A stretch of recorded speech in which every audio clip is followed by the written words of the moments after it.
Bismillahirrahmanirrahim. Assalamualaikum warahmatullahi wabarakatuh.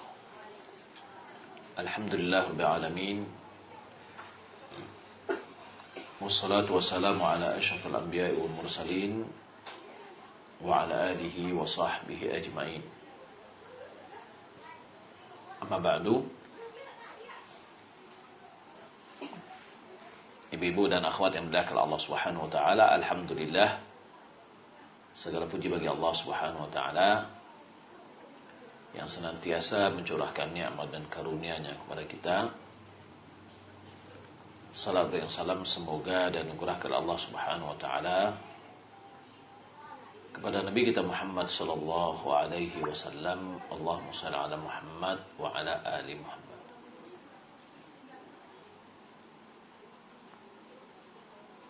Baik. Kita masuk kepada sesi kedua, yaitu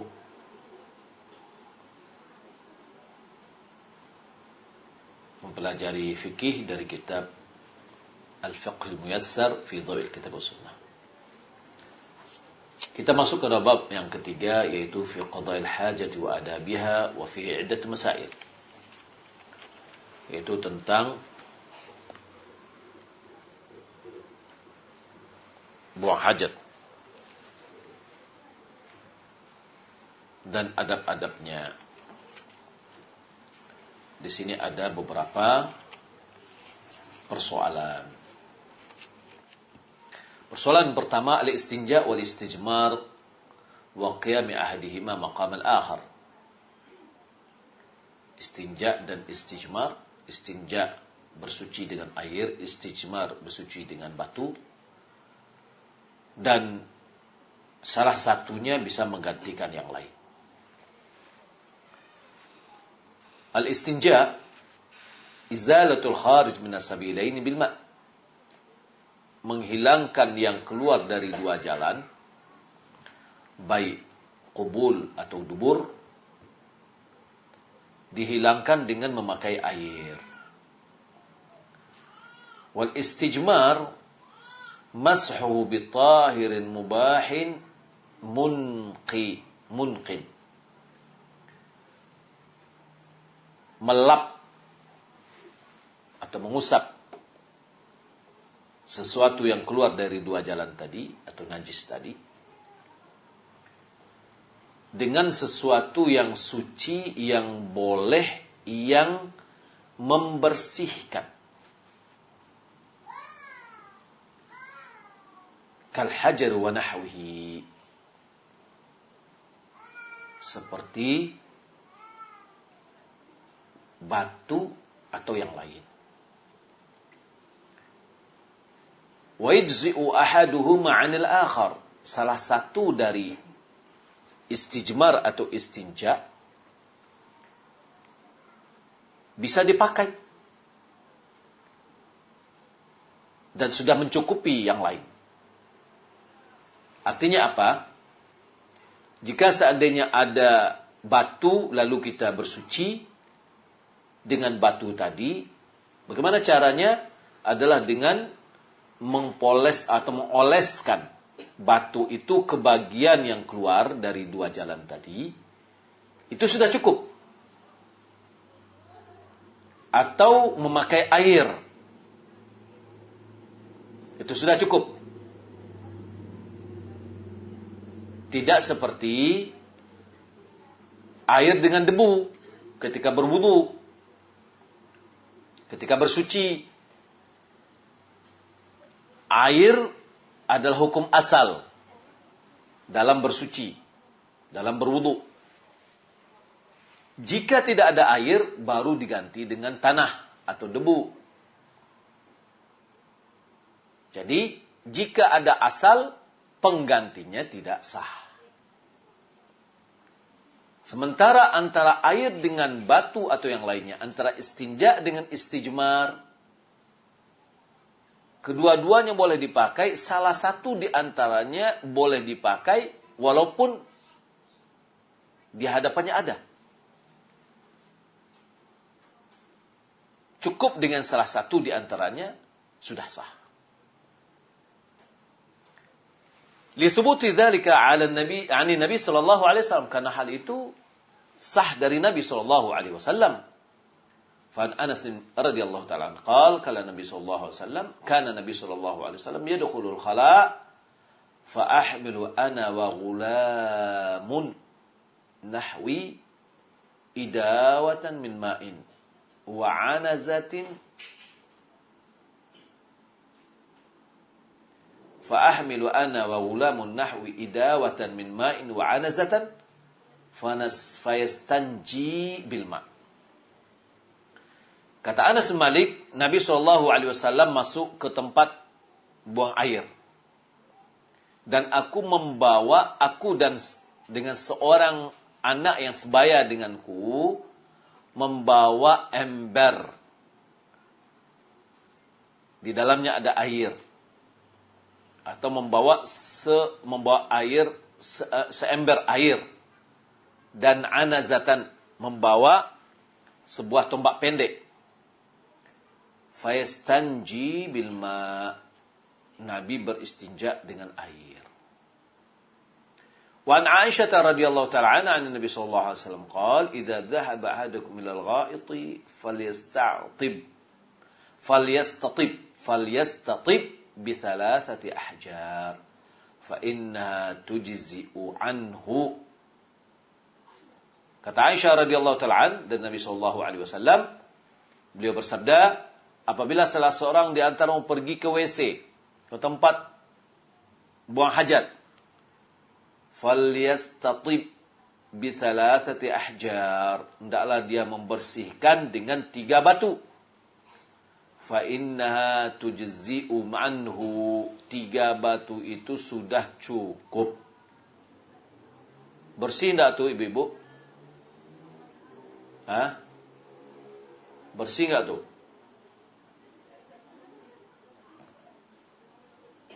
Bersih enggak ya? Pernah coba? Belum. Saya yakin ada yang sudah mencobanya. Hah? Ibu punya bayi kan? Bersihkannya dengan tisu basah. Dengan 3 lembar tisu basah. Bersih enggak? Pasti ada kuningnya. Ya, artinya apa? Tidak betul-betul bersih seperti air. Kalau air, taruhlah tidak tisu basah, tisu kering lah.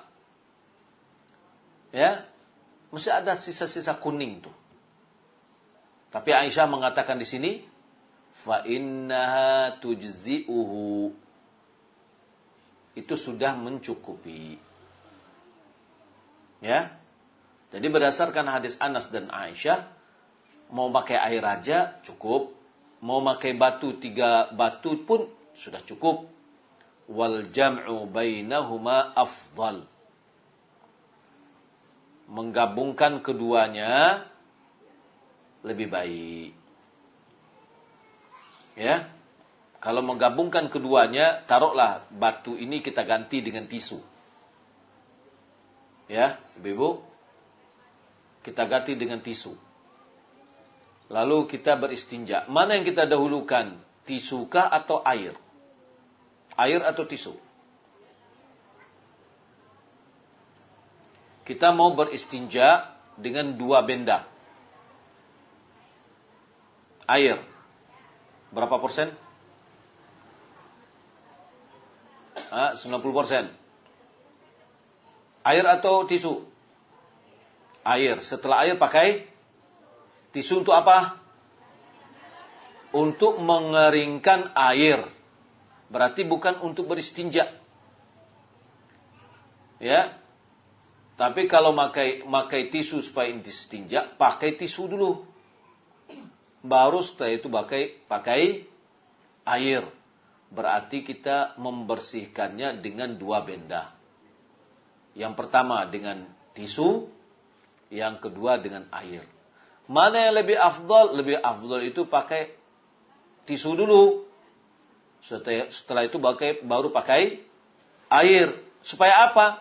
Supaya tangan kita tidak terlalu banyak bersentuhan dengan najis. Karena kan sisa-sisanya ada yang tinggal lagi. Ya. Nah, lalu kita bersihkan dengan air. Baik.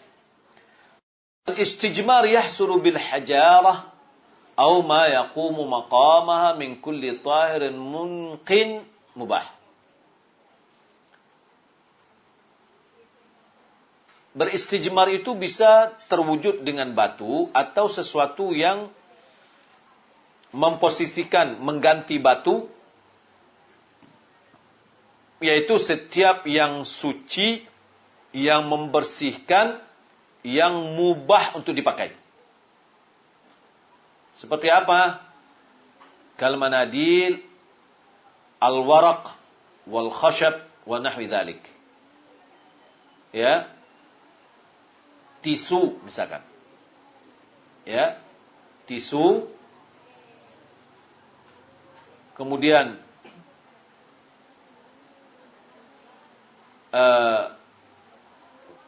daun, kemudian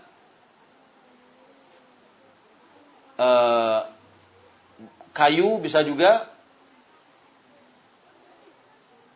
dan yang lainnya.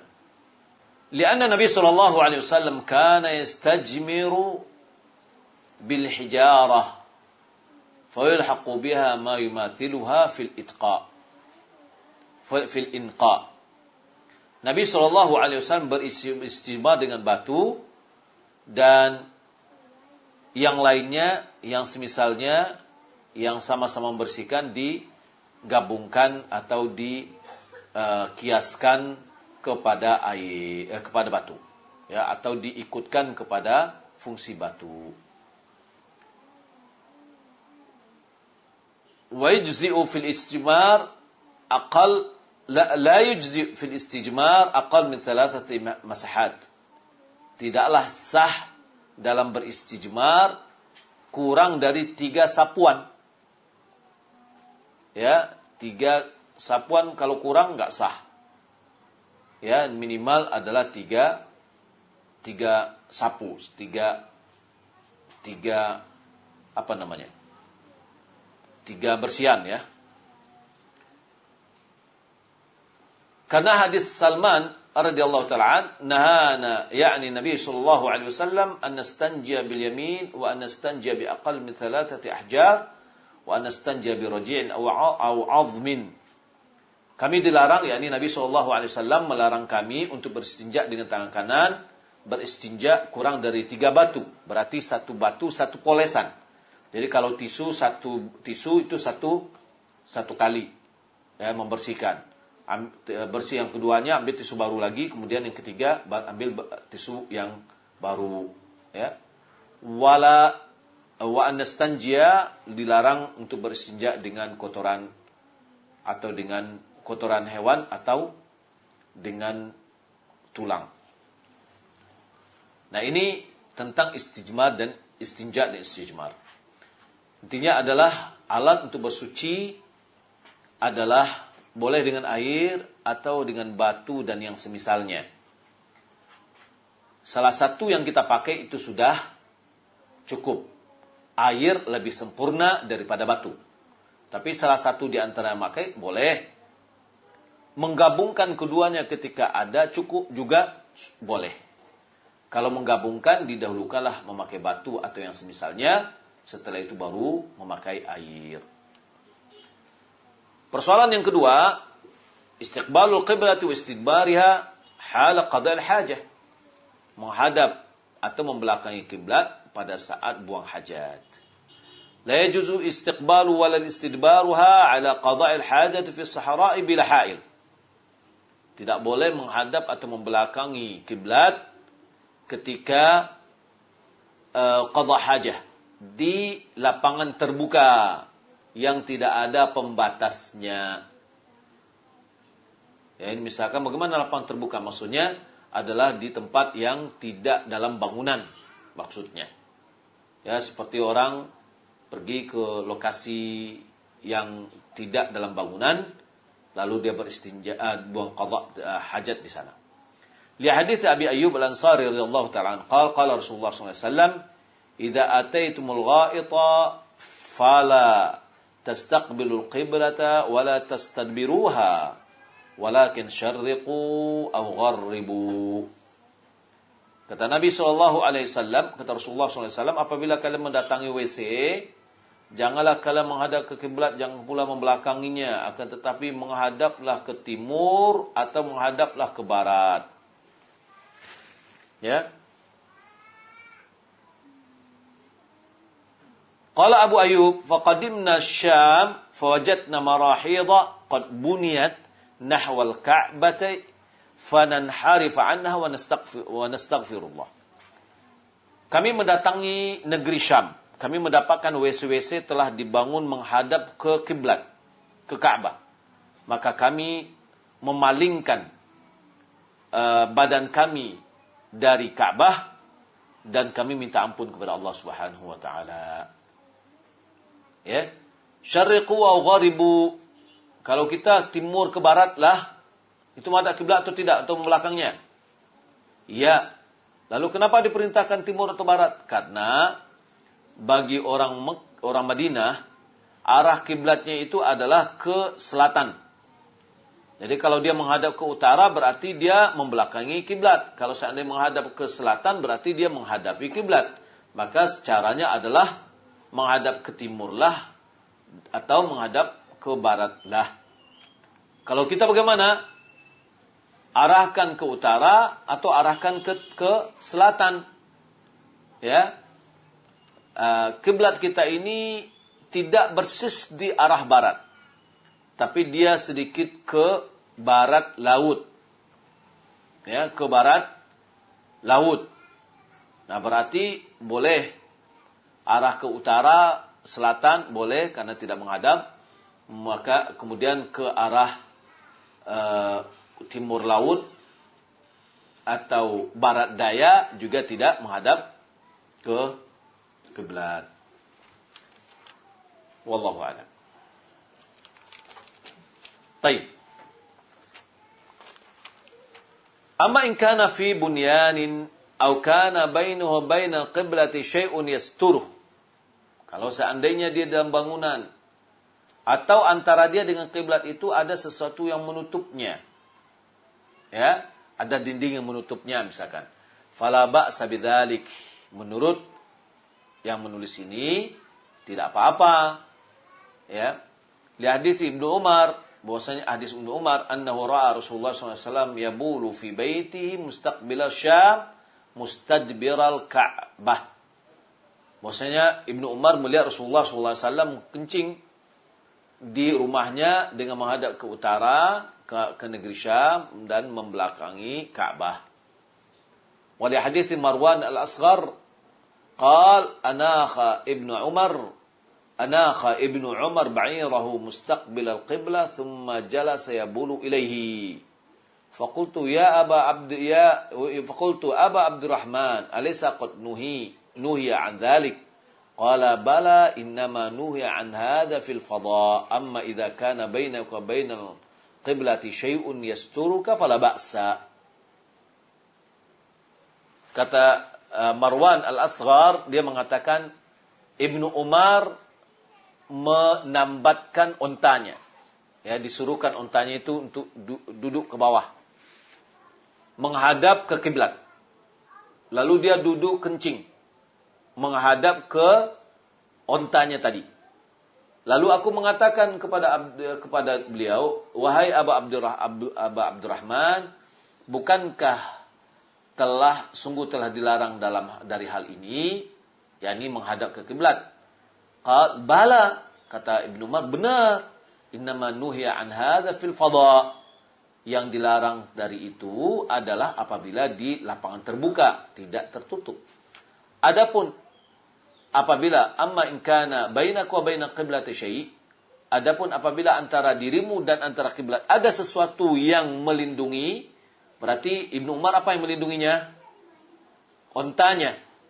Ya, ontanya suruh duduk, dia kencing ke arah ke ontanya, ya. kalau seandainya ada antara dirimu dan kiblat itu ada sesuatu yang menutupimu, fala ba'sa, itu tidak apa-apa. Wal afdal tarku dzalika hatta fil bunyan, wallahu a'lam. Yang lebih afdal keluar dari perbedaan adalah meninggalkan menghadap atau membelakangi kiblat walaupun dalam bangunan.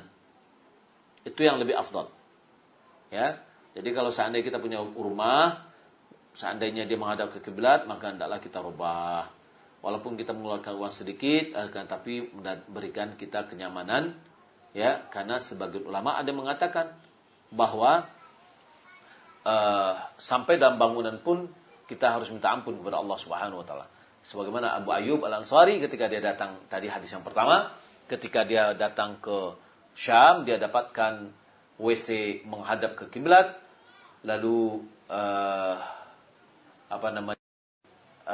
dia memalingkan badannya ke arah kiblat, dari arah kiblat, lalu ketika dia keluar dia beristighfar karena dia merasa sudah bersalah.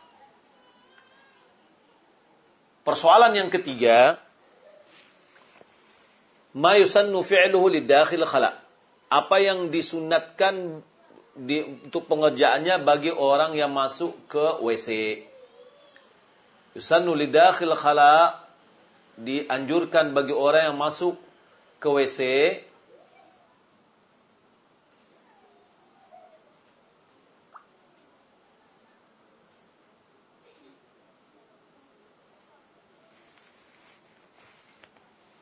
ya. Dianjurkan bagi orang masuk ke WC, dia mengatakan bismillah, Allahumma inni a'udzubika minal khubuthi wal khaba'ith. Ya, dibaca bismillah dulu. Ya, bismillah, Allahumma inni a'udzubika minal khubuthi wal khaba'ith. Wa 'inda intiha wal khuruj, ketika sudah selesai dan ingin keluar, baca ghufranaka. Ya, dibacakan ghufranaka. Apa artinya? Mohon pengampunan mohon pengampunanmu ya Allah. Dan mendahulukan kaki kiri ketika masuk, wal yumna 'indal khuruj, kaki kanan ketika keluar, wa alla yakshifa 'auratahu hatta yadnuwa minal ard. Tidaklah dia menyingkap auratnya, yakni kainnya tidaklah diangkat ke atas kecuali sudah mendekat dengan tanah. Ini adalah ketika berada di khala, tempat buang WC ini, ya, tempat buang hajat. Ya. Dan dianjurkan untuk turun dulu, baru sudah mendekat baru disungkap auratnya, supaya tidak dilihat oleh orang. Jadi kalau dalam bangunan ya berarti tidak ada yang melihatnya, ya. Taib. Wa idza kana fil fadha, apabila dalam tempat yang terbuka, yustahabu lahu al-ibti'ad wal istitar hatta la yura, dianjurkan baginya untuk menjauh dan berlindung sampai dia tidak terlihat. Wa adallatu dzalik kullihi, dalil itu semua hadis Jabir qala kharajna ma Rasulullah sallallahu alaihi wasallam fi safarin wa kana Rasulullah sallallahu alaihi wasallam la ya'ti al-baraz hatta yataghayyaba wa la yura. Kami keluar bersama Rasulullah SAW dalam sebuah safar perjalanan. Beliau apabila mendatangi baraz, yakni tempat buang air besar, maka beliau tidaklah mendatanginya sampai beliau tidak kelihatan. Betul-betul menjauh, ya. Wa hadithu Ali radhiyallahu ta'ala qala Rasulullah SAW sitru ma bainal jinni wa aurati bani Adam idza dakhala khala yaqula bismillah. Ya. Penutup antara pandangan jin dan auratnya anak Adam adalah apabila dia masuk ke WC, dia mengucapkan bismillah. Dia ucapkan bismillah. Itulah yang menutup pandangan jin terhadap aurat kita. Hadis Anas bin Malik, Nabi SAW apabila dia masuk khala, idza dakhala khala qala Allahumma inni a'udzubika minal khubuthi wal khaba'ith. Ya Allah, aku berlindung denganmu dari ya syaitan perempuan dan syaitan laki-laki. Hadis Aisyah radhiyallahu taala anha kana idza dakhala min kharaja min al-khala qala ghufranak. Yani Aisyah mengatakan Nabi SAW apabila keluar dari khala WC dia mengucapkan ghufranaka. Hadis Ibnu Umar anna Nabi SAW idza arada al-hajata la yarfa'u thawbahu hatta yadunwa min al-ard. Beliau apabila ingin buang hajat tidaklah mengangkat pakaiannya sampai mendekat dengan tanah. Taib. Apa hubungannya ghufranaka, ya Allah berikan kami pengampunanmu, dengan keluarnya dari WC? Ya, apa hubungannya? Kenapa tidak misalkan kan dah keluar nih, perutnya sakit tadi sudah selesai hilang. Lalu keluarnya apa? Ucapan alhamdulillah. Ya. Supaya apa? Sudah hilang sakit perutnya. Ucapan alhamdulillah. Kenapa ghufranak dibaca? Ya. Jadi sebagian ulama mengatakan maknanya sebagaimana engkau ya Allah telah mengeluarkan kotoran-kotoran fisik ya dari tubuhku, maka aku memohon pengampunanmu untuk membersihkan kotoran-kotoran maknawi dari diriku. Ya. Sebagaimana Allah sudah mengeluarkan kotoran dari tubuh kita, kita juga memohon kepada Allah agar Allah menghilangkan kotoran maknawi, yaitu kotoran dosa dari tubuh kita. Maka kita memohon pengampunan kepada Allah Subhanahu wa taala. Persoalan yang keempat adalah ma yahrumu fi'luhu ala man arada al-qada' al-hajah. Apa yang dilarang bagi seseorang untuk melakukannya bagi orang yang ingin qada' al-hajah. Jadi orang yang ingin qada' hajah, apa yang dilarang dia lakukan? Yahrumul baulu fil ma'ir rakid. Tidak boleh kencing di air yang tergenang. Ya, berdasarkan hadis Jabir bin Abdullah dari Nabi sallallahu alaihi wasallam annahu nahaa 'anil bauli fil ma'id rakid. Nabi sallallahu alaihi wasallam melarang kencing di dalam air yang tergenang. Wala yumsiku dzakarahu biyaminihi wa huwa yabul. Tidak boleh memegang kemaluannya dengan tangan kanannya saat dia sedang kencing. Wala yastanji biha, tidak boleh juga dia beristinja dengan memakai tangan kanannya. Liqauli sallallahu alaihi wasallam, karena Nabi sallallahu alaihi wasallam, "Idza bala ahadukum fala ya'khudanna dzakarahu biyaminihi wa la yastanji biyaminihi." Nabi sallallahu alaihi wasallam mengatakan apabila salah seorang di antaramu ya kencing, maka janganlah dia memegang kemaluannya dengan tangan kanannya dan jangan juga beristinja dengan tangan kanan. Wa yahrumu alaihi al-baul wal gha'itu fi at-tariq aw fi adh-dhill aw fi al-hada'iq al-'amah aw tahta ash-shajarati muthmirah aw mawarid al-miyah. Diharamkan baginya untuk kencing atau buang air besar di jalan atau di tempat-tempat terlindung atau di kebun-kebun, maksud taman-taman, di taman orang yang tempat rekreasi, taman-taman umum, atau di bawah pohon yang berbuah, atau dari sumber-sumber air, mata air. Nggak boleh kencing di sana, nggak boleh buang air besar di sana. Berdasarkan riwayat yang diriwayatkan oleh Mu'ad, qala Rasulullah SAW, Rasulullah bersabda, ittaqul mala'in, takutilah oleh kalian hal-hal yang melaknat. 3 hal yang melaknat. Al-mala'in ats-tsalatsa. Al-mala'in ats-tsalath. Al-barazi fil mawarid wal qari'ati at-tariq wadh-dhil. Yaitu buang air besar di sumber-sumber air, mata air, dan di tengah jalan serta di tempat terlindung. Wali hadis Abi Hurairah radhiyallahu taala anna Nabi sallallahu alaihi wasallam qala ittaqul la'inain. Berdasarkan hadis Abu Hurairah, Rasulullah sallallahu alaihi wasallam bersabda, takutilah oleh kalian dua yang melaknat. Qala wa ma la'inan ya Rasulullah, apa dua hal yang melaknat itu ya Rasulullah? Qala alladhi yatakhalla fi tariqin nas aw fi dhillihim. Itu orang yang buang air ya di jalan manusia atau di tempat teduh mereka. Kenapa dikatakan dua hal yang melaknat? Karena ini adalah faktor penyebab dia akan dilaknat. Ketika kita jalan kaki lalu terinjak tai orang, gimana rasanya? Ya, lalu kita pasti mengupat, menyumpah, melaknat. Ya, siapa yang kita laknat? Pelakunya. Gara-gara apa? Gara-gara ada tai. Ya. Nah, berarti orang yang buang itu di jalan, dia kena laknat. Karena itulah yang melaknat.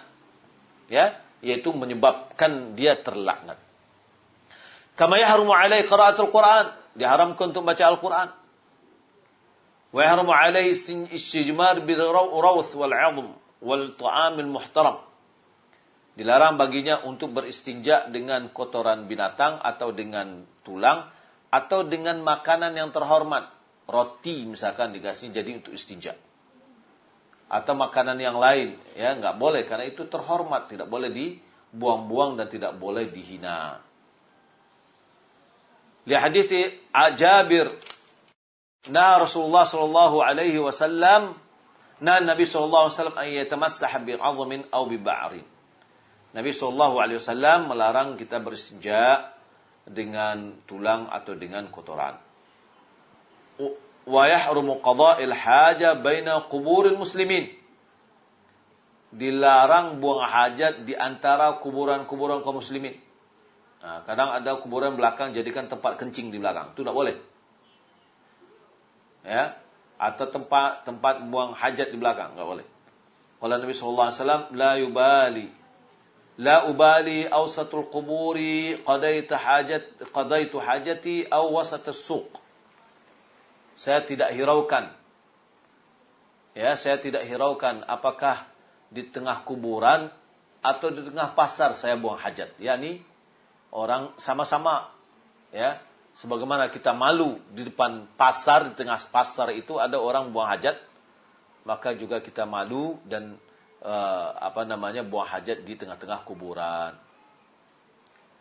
Permasalahan yang kelima, ini yang terakhir, ma yukrah fi'luhu lil mutakhalli. Apa yang makruhkan kepada yang pelaksanaannya oleh orang yang sedang buang hajat. Yukrah hal qada'il hajah istiqbali mahabbir rihi bil ha'il. Dilarang ketika saat kita buang hajat itu menghadap tiupan angin. Ya, bila ha'il, tanpa ada pembatas. Kenapa? Li'alla yartadda al-baulu ilaihi, agar kencing itu tidak kembali kepada dia. Kalau dia kencing, datang angin keras, kan nanti anginnya membawa kencingnya ke hadapan dia.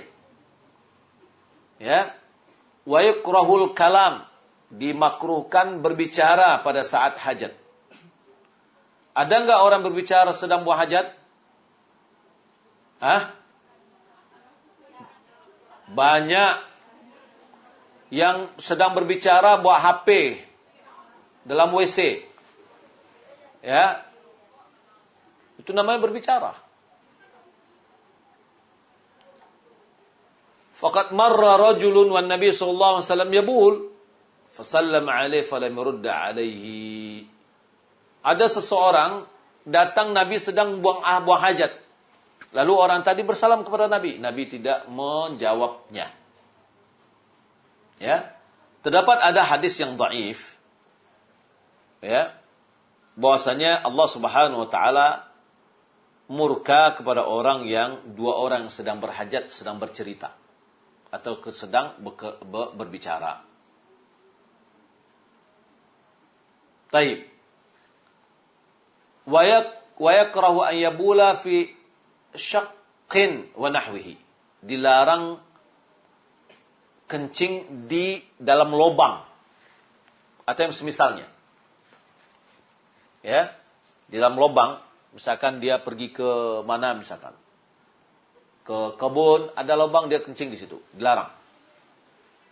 Li hadits Qatadah an Abdullah bin Sarjis. Anna Nabi sallallahu alaihi wasallam naha an yabula fil juhri. Nabi sallallahu alaihi wasallam melarang kencing di lubang. Qila li Qatadah, ada yang bertanya kepada Qatadah, "Fama balul juhur?" Kenapa? Ada apa dengan lubang? Kok dilarang? Qala yuqal inna masakinil jin. Dia adalah tempat tinggalnya jin. Ya, maka wali annahu la ya'man an yakuna fihi hayawanan fayudhihi. Ya, maka kalau itu tempat jin berarti jangan diusit dia. Kalau diusit ya akhirnya dia mengganggu.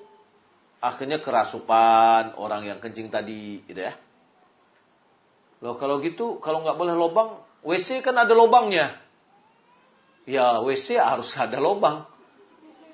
Ya, tapi maksudnya itu adalah lubang-lubang kalau seandainya kita tidak tahu. Di antara yang lain apa? Li'annahu la ya'man, karena tidak ada jaminan bahwasanya di dalam itu boleh jadi ada hewan yang bisa mengganggunya. Tahu-taunya di dalamnya ada ular, gimana? Ya, keluar ular atau keluar penyakit. Ya, ada ular keluar apa namanya? Kepiting darat. Ya, atau kalajengking misalkan. Ya. Kalau kepiting darat kan ada di tepi-tepi pantai. Au yakrahu au yakuna maskana lil jin fayudhihim, atau dia tak ada tempat tinggalnya jin sehingga mengganggu jin, ya maka enggak boleh. Wa yuqra an yadkhula al khala bi syai'in fi dzikrullah illa li hajah. Dilarang seseorang masuk dengan membawa sesuatu yang di dalamnya ada nama-nama Allah, zikir kepada Allah seperti Al-Qur'an dan yang lain, kecuali li hajah. Karena ada kebutuhan. Ya Nabi sallallahu alaihi wasallam kana idza dakhala khala wada'a khatimahu. Karena Nabi sallallahu alaihi wasallam apabila dia masuk khala dia tinggalkan cincinnya, karena di cincin itu ada namanya Muhammadun Rasulullah. Ada Allah, lafaz jalalah di situ. Dia tinggalkan di luar, ya. Amma 'indal hajah wad darurah fala ba's. Tapi kalau seandainya ada kebutuhan, ada kedaruratan, maka tidak apa-apa. Kal hajati ila dukhuli bi awraqin naqdiyah allati fiha ismullah, seperti orang yang karena kebutuhannya membawa terpaksa dia bawa uang kertas, karena di dalam uang kertas itu ada nama Allah. Apalagi uang kertas Arab Saudi, ya, ada la ilaha illallah Muhammadur Rasulullah. Jadi kalau taruh di luar nanti orang berterima kasih, makasih ya gitu ya. Ya. Maka jangan ditaruh di luar. Fa innahu idza taraka kharijan kana 'aradatan lis-sariqati aw nisyan. Karena kalau dia letakkan di luar, ada kemungkinan dicuri atau kelupaan. Wa amal mushaf, adapun Al-Qur'an, fa innahu yahrumu ad-dukhul bihi sawa'an kana dhahiran aw khafiya. Dilarang untuk dibawa Al-Qur'an ke dalam, baik itu sendirinya Al-Qur'an atau tersembunyi di dalam tas misalkan. Li'annahu kalamullah wa asyraful kalam, karena Al-Qur'an itu adalah kalamullah dan semulia-mulianya perkataan. Wa dukhala fihi naw'un minal ihanah, masuk ke dalam, membawanya ke dalam WC itu ada jenis dari ihanah, menghinanya. Jadi kalau misalkan begitu kita taruh Al-Qur'an di luar, kemudian tas kita bawa ke dalam. Tapi khawatir nanti dicuri orang pula Al-Quran itu, ya sudah dibawa. Ya. Kalau tidak ya kita taruh di luar. Ya, maka lebih utama itu, yang paling afdal adalah kita tidak masuk ke WC dengan ada sesuatu yang di dalamnya nama Allah Subhanahu wa taala. ya, tanpa ada kedaruratan, ya, sebagai memuliakan nama Allah Subhanahu wa taala. Wallahu taala alam, demikian yang dapat kita sampaikan.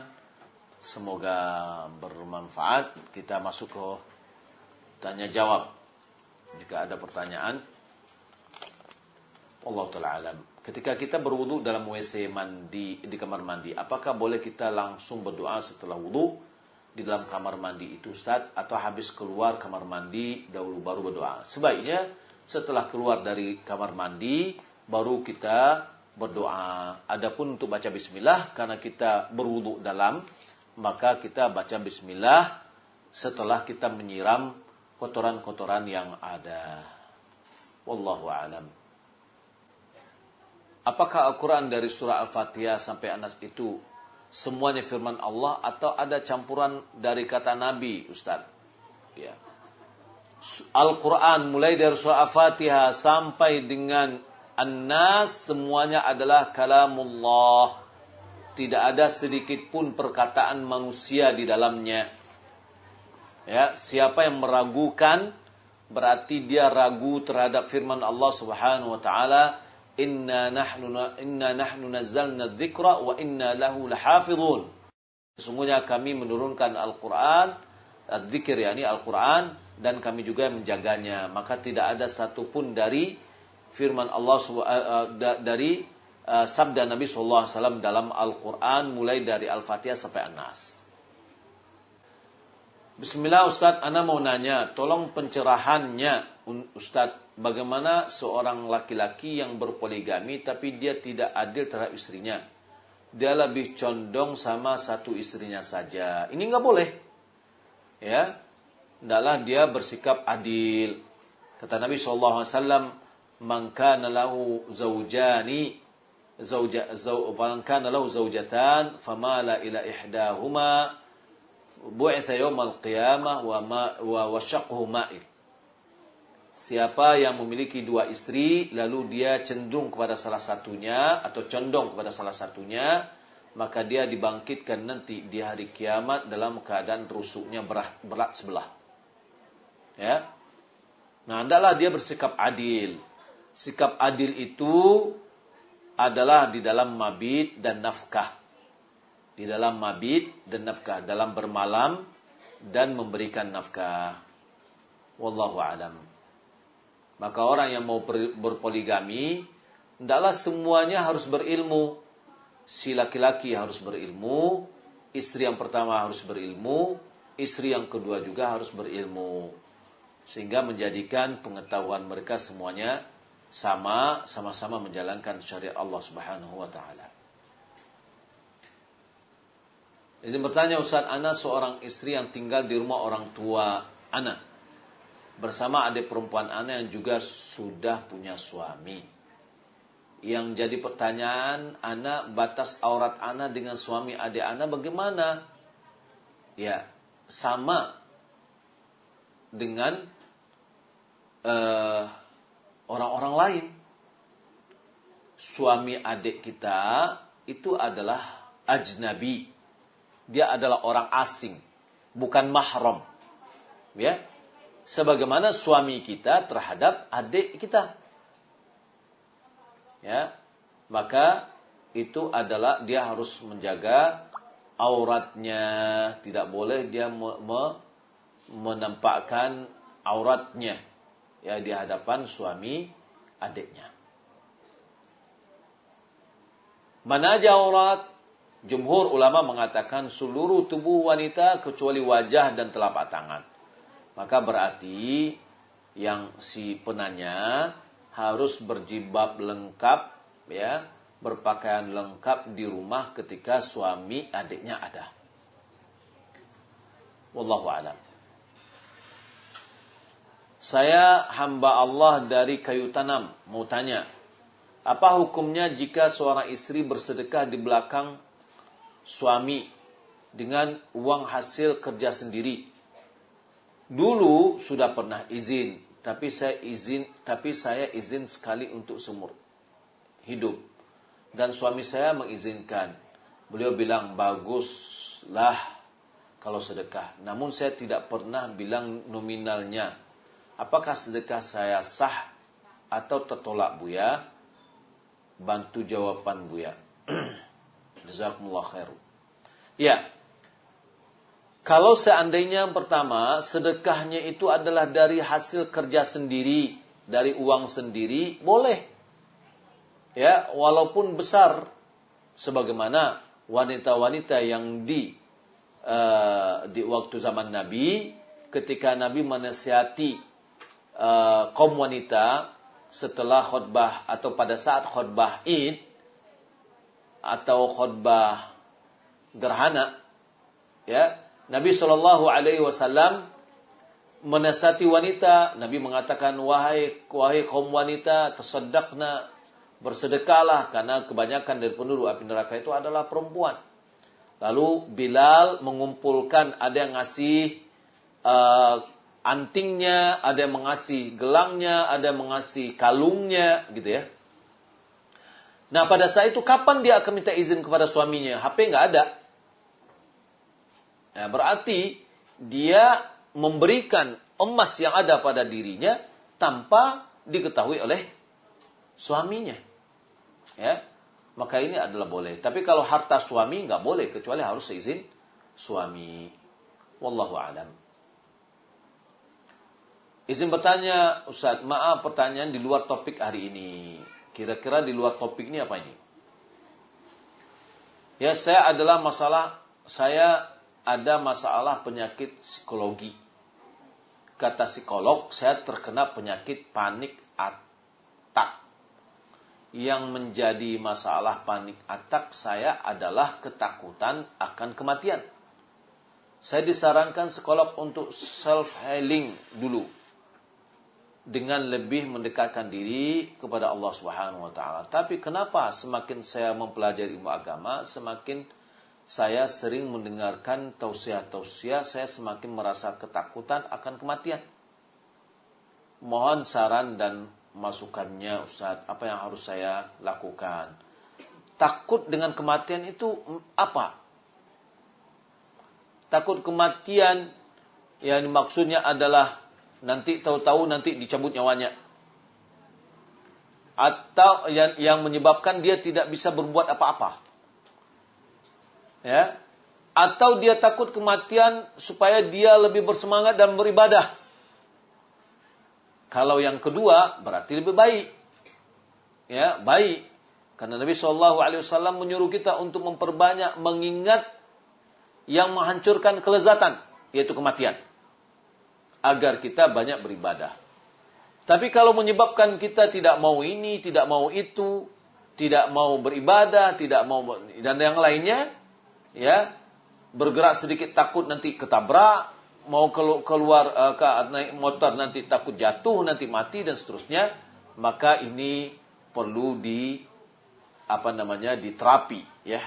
Terapinya apa? Terapinya zikir kepada Allah Subhanahu wa taala. Banyak baca Al-Qur'an, banyak berdoa kepada Allah Subhanahu wa taala, perbanyak baca Al-Qur'an, kemudian zikir-zikir yang kita baca. Wallahu a'lam. Ustaz, ada tetangga anaknya demam. Dia minta tolong antar ke dukun kampung untuk berobat. Katanya mau minta cabut panas karena keteguran. Apa hukumnya, Ustaz? Enggak boleh, itu adalah ta'awun ala itsmi wal udwan. Tolong-menolong dalam berbuat dosa dan permusuhan. Ya, tidak boleh kita menolong dia bawa ke dukun. Tapi bawalah ke rumah sakit atau carikan ustadz yang bisa meruqyahnya. Wallahu a'lam. Afwan Ustaz, bolehkah sambil cuci piring di dapur kita baca zikir pagi dan sore untuk sambil murajaah hafalan? Boleh. Karena di dapur itu ya kan tidak ada kotoran. Bagaimana menggunakan BPJS untuk pengobatan rutin? Karena penyakit yang diderita menyebabkan harus berobat secara rutin. Sedangkan harga pengobatan yang mencapai 1 juta untuk sekali berobat, Ustaz. Apa termasuk asuransi yang hukumnya haram? Dari fatwa ulama atau para ustadz, BPJS ini dibolehkan karena dia masuk kepada asuransi tolong-menolong. ya, tolong menolong. Wallahu a'lam. Maka boleh berobat dengan memakai itu.